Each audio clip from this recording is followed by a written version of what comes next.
Welcome back to Talk About It in English. If you're here, it is because you want to speak about your real life with confidence. You do not just want to pass a grammar test. You want to connect with people. And today, we are tackling the single most common and often the most awkward moment in your English-speaking life. That is right. It happens every single Monday morning. It happens when you walk into the office. It happens when you join a Zoom call. It happens when you meet a friend for coffee. Someone looks at you, smiles, and asks the big question. So, how was your weekend? And then, silence. Or maybe panic. You freeze. Your mind goes blank. You forget every English word you have ever learned. And you say the one word that kills the conversation. Good. Exactly. You just say, good. Or maybe, it was fine. And then you look down at your shoes.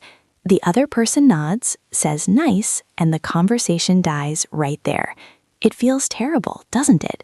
You know you did things, you know you have a life, but in that moment, you cannot find the words to share it. I think every learner has felt that pain. You feel boring, even though you are not a boring person. You just lack the structure to tell your story simply. The problem isn't that you don't know enough English. The problem is that you are trying to translate your entire weekend into one sentence, or you are afraid of making a mistake, so you default to the safest, shortest answer. That is exactly it. But here's the good news. You do not need advanced vocabulary to fix this. You do not need to be a storyteller like Shakespeare. You just need a formula.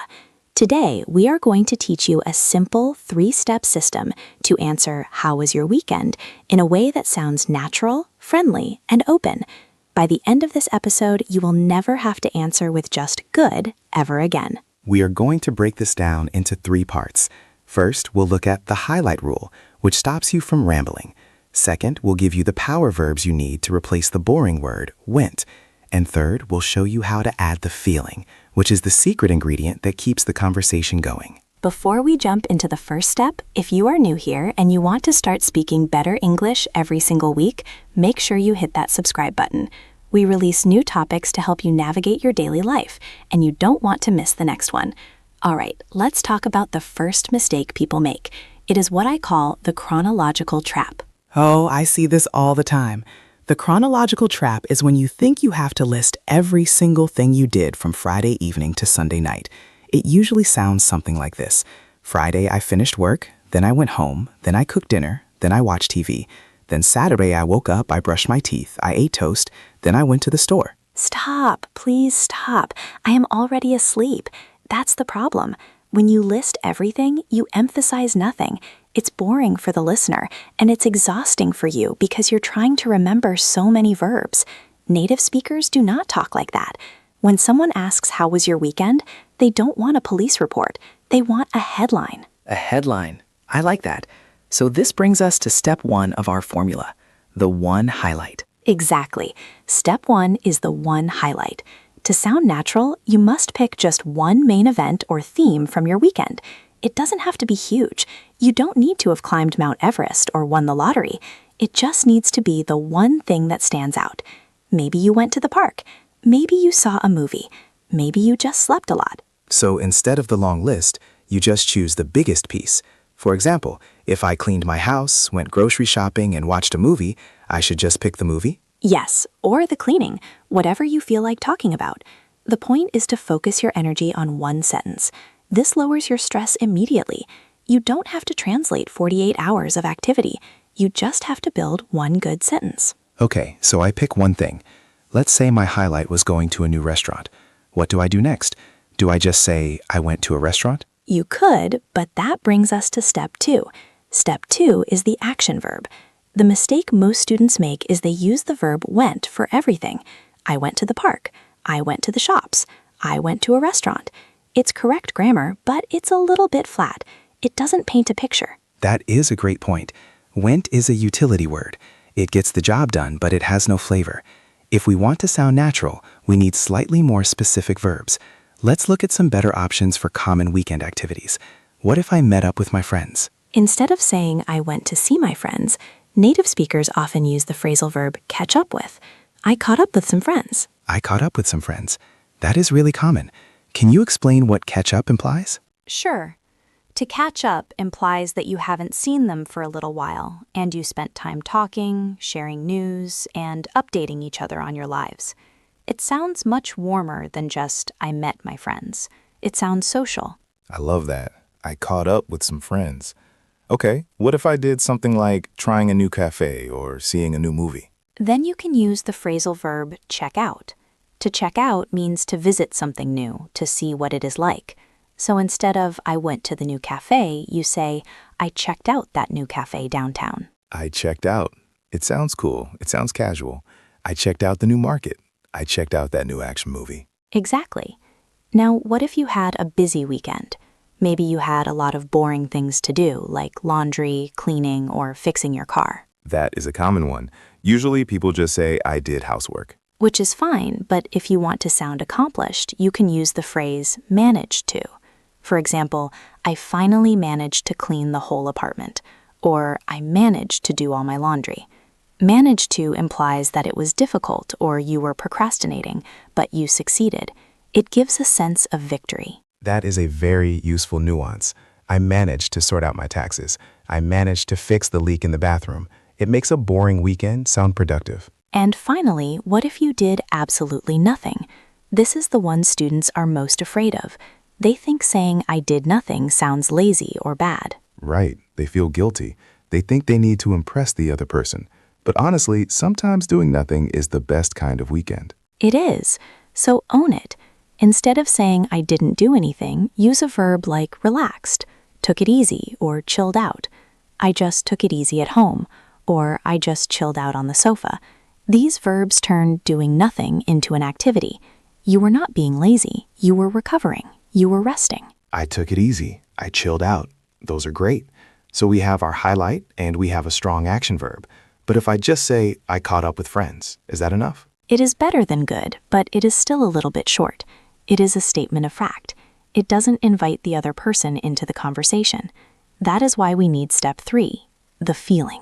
The feeling. This is the social comment, right? Yes, this is where you add an adjective or a short phrase to tell the listener how that activity was for you. This is crucial because feelings connect people. Facts are just information. Feelings are human.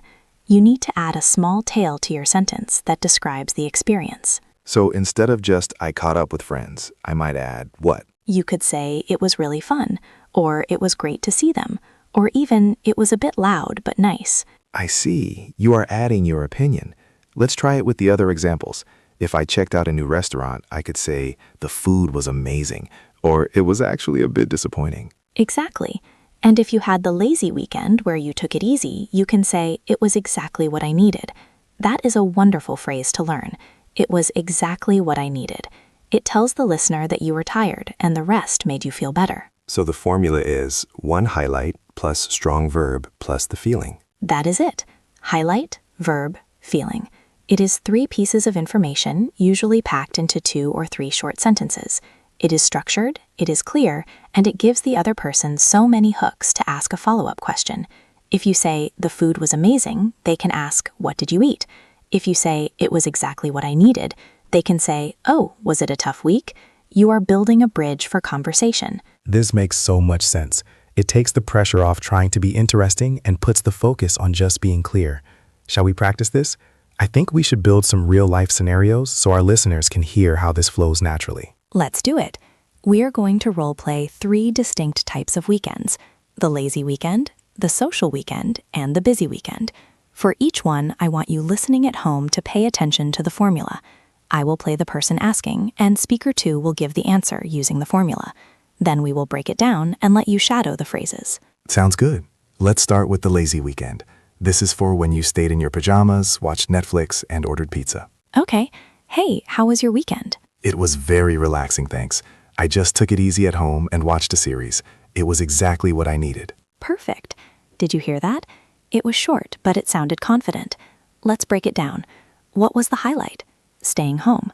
What was the verb? Took it easy. What was the feeling? It was exactly what I needed. It flows so well. Let's practice these phrases. I want you to repeat after me. Say this out loud wherever you are. I just took it easy. I just took it easy. Good. Now say, I chilled out at home. I chilled out at home. And the feeling?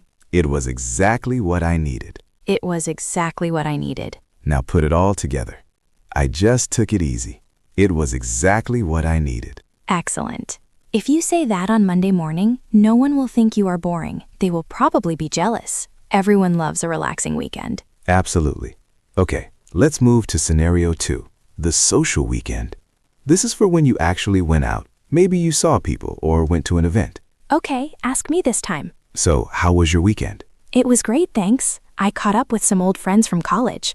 We went to that new Italian place downtown. The food was delicious. Very nice. I immediately want to ask about the Italian place. So, let's analyze that. The highlight was seeing friends. The verb was caught up with. And the feeling was, it was great, and the food was delicious. Notice I didn't say, I met my friends at 7 p.m. and we stayed until 10 p.m. No one cares about the timestamps. They care about the connection. Caught up with is the key here. Let's practice that phrasal verb. Repeat after me. I caught up with some friends. I caught up with some friends. No, let's try the variation with family. I caught up with my family. I caught up with my family. And let's try the checking out verb. Repeat. We checked out a new restaurant. We checked out a new restaurant. And the feeling? It was really fun. It was really fun. Great. You see how easy these blocks are to move around? You can combine them. I caught up with friends and we checked out a movie. It was fun. Simple. Now, let's do the one that everyone dreads, the busy weekend. The weekend where you didn't have fun because you are working or studying or cleaning. You want to be honest, but you don't want to sound like you are complaining too much. Right. You want to sound like a responsible adult, not a victim. Exactly. So, how was your weekend? It was pretty busy, actually. I finally managed to clean out the garage. It was tiring, but it feels good to have it done. Oh, that is a strong answer. You admitted it was busy, you used the power phrase, managed to, and your feeling was mixed, tiring but satisfying. It feels good to have it done. That is such a native phrase. It really is. It turns a chore into an achievement. Let's practice that one. Repeat after me. It was pretty busy. It was pretty busy. Now the achievement? I finally managed to sort out the house. I finally managed to sort out the house. And the feeling? It feels good to have it done. It feels good to have it done. Beautiful. Even if your weekend was boring work, this answer makes you sound productive and positive. There is one more scenario I want to touch on briefly. What if your weekend was actually bad, like really bad? You were sick or something broke. That is a tricky one. In English-speaking cultures, especially in the US or UK, small talk is usually expected to be generally positive or neutral. If you say, my weekend was terrible, my dog died and I lost my wallet, it can be a bit too heavy for a Monday morning coffee chat with a colleague you don't know well. That is true. We call that oversharing. But you also don't want to lie. So if you were sick, keep it simple. Use the formula, but keep the feeling brief. You could say, quiet actually. I was a bit under the weather, so I just stayed in bed. I'm feeling better now though. Under the weather. That is the perfect idiom for feeling a bit sick. And noticing how you ended with, I'm feeling better now. That signals to the other person that they don't need to worry too much. It closes the topic gracefully. So the formula works even for bad weekends. Highlight, sick, verb, stayed in bed, feeling better now. Precisely. Now, we have the structure, you have your 3 sentences, but the conversation isn't a monologue, it is a tennis match. You have hit the ball over the net. Now you need to make sure the game continues. This is the step that so many learners forget.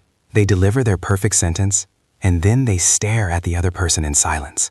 It creates this awkward pause. It does. You must always, always throw the ball back. And it is the easiest English in the world. You just need 3 words. How about you? Or even shorter. And you? Yes. So the full interaction looks like this. It was relaxing, thanks. I just took it easy and watched a movie. It was exactly what I needed. How about you? That is the magic key. How about you signals that you are polite, you are interested, and you are done talking. It is the turn-taking signal. If you don't say it, the other person thinks you might continue speaking. So they wait, and you wait, and that is where the awkwardness comes from. So let's add that to our practice. I want you to go back to the lazy weekend answer we practiced. I will ask you, and I want you to say the full answer and ask me back. Ready? Ready. So, how was your weekend? It was relaxing, thanks. I took it easy. How about you? Perfect. By asking me, you take the pressure off yourself. Now I have to talk. And while I am answering, you can relax and just listen. It is a great strategy for learners. The sooner you ask a question back, the less you have to speak. That is a very strategic tip. Control the conversation by asking questions. Before we wrap up, I want to address one small thing that changes the meaning of everything we just said: intonation. Ah, the music of the language. This is huge. If you say your script with a flat robot voice, it doesn't matter how good your vocabulary is. It will sound cold. Exactly. If I say, "It was relaxing. I watched a movie. How about you?"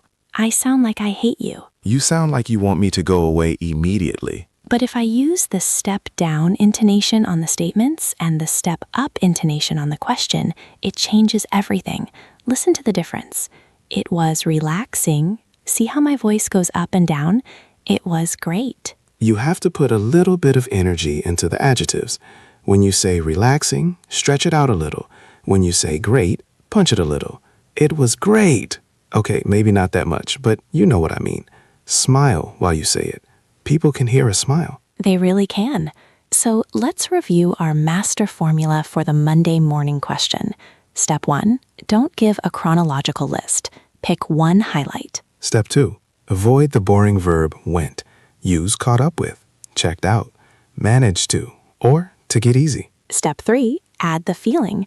It was fun, it was tasty, it was satisfying, it was exactly what I needed. And step 4, the bonus step, throw the ball back. How about you? If you follow this simple structure, you will notice something amazing. You won't panic anymore. When someone walks up to you on Monday, you will already have your little story ready. You can prepare it on Sunday night. Just take 5 seconds. Ask yourself, what is my highlight? What is the verb? What is the feeling? Boom, you are ready. It is all about preparation. Confidence comes from preparation. You don't have to improvise everything. Have your script ready in your pocket. Now, we want to see if you can use this. We want you to try this right now. We want you to go to the comment section below this video. We want you to tell us about your real weekend that just passed, or your dream weekend if you want to be creative. Yes, use the formula. Write one highlight, use a strong verb, and tell us how it felt. Don't just write, "It was good." We will be looking at the comments and correcting the first 20 people who try the formula. It is a safe place to practice. No one is going to judge you. We are all learning here. So take a moment, think of your highlight, and type it out. And if you found this breakdown helpful, if you feel a little bit more ready for next Monday, please like this video. It helps us know that this is the kind of lesson you need. We have so many more topics coming up. We are going to talk about how to talk about your job, how to explain your problems to a doctor, how to talk about money without being rude. Real life English is what we do. So make sure you are subscribed so you don't miss those. Thanks for listening, and thanks for practicing with us. Remember, your life is interesting. You just need the right English to show it. Absolutely. Don't let the language hide your personality. You have the tools now. Go out there, have a great week, and when someone asks you how it was, tell them a story. See you next time. See you next time. Bye.